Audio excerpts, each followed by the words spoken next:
focus in the talk was on this trilateral meeting between these three leaders.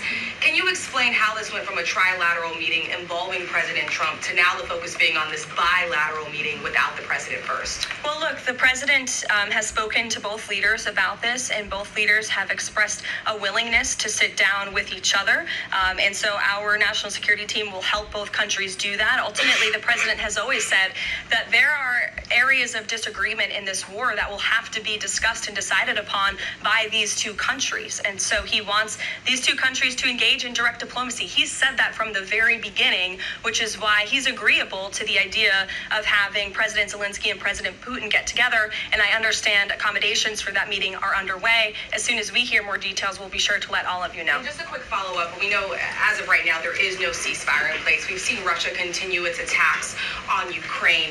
What indications is the president getting from Putin that he wants to have this meeting with Zelensky soon? Because he spoke to him directly yesterday. And he expressed that Haley, rather than later. He spoke to that directly yesterday, and the president put that in his statement that he gave to all of you, the news media, knowing you'd be asking following that conversation in the effort of transparency. Haley. Hey, thanks, Caroline. You made clear no U.S. boots on the ground. Is the president considering U.S. boots in the air as a form of a security guarantee? Look, that was something the president mentioned on his interview this morning. It is an option and a possibility. I won't certainly rule out anything as far as military options that the president has at his disposal. I'll let him do that. I can tell you he's definitively ruled out boots on the ground. Sure. Thanks, Caroline. Just about the possible venue for the talks, can you confirm that Putin suggested Moscow as a venue for the bilateral talks? And if so, doesn't that indicate that Putin is perhaps not serious about this, that he's suggesting a venue that there's no way that Zelensky is going to go to?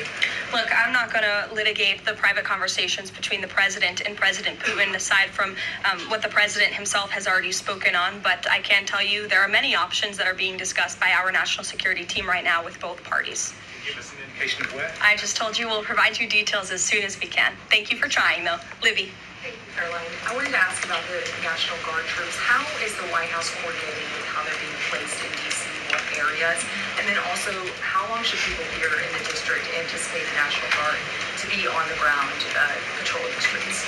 I don't have a timeline for you, Libby, but we will keep you posted on that. I think the president, as you know, and this administration, he came to this briefing room with members of his cabinet to lay out the rationale and the reasoning for federalizing the National Guard here in Washington, D.C., and for our work with the Metropolitan Police Department to make our district safer. We've seen violent crime has taken the lives of far too many residents here in our nation's capital, and the president wants to make it safe again.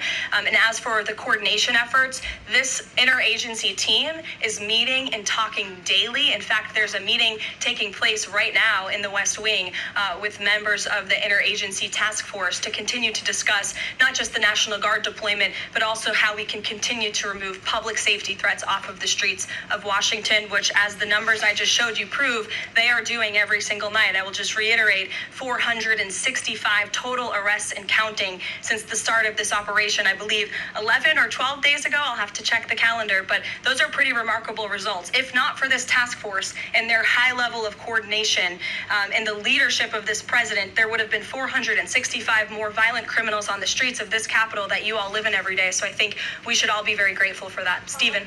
Thank you, Caroline. 3 questions about the D.C. crackdown. Sure. First, I was wondering if you could clarify something President Trump said. He mentioned getting rid of the slums where criminals live. Was he talking about tents or permanent residential buildings?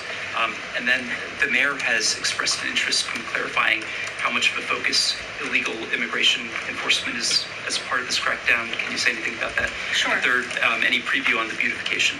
3 questions. I'll try to answer all 3 of them pointedly for you.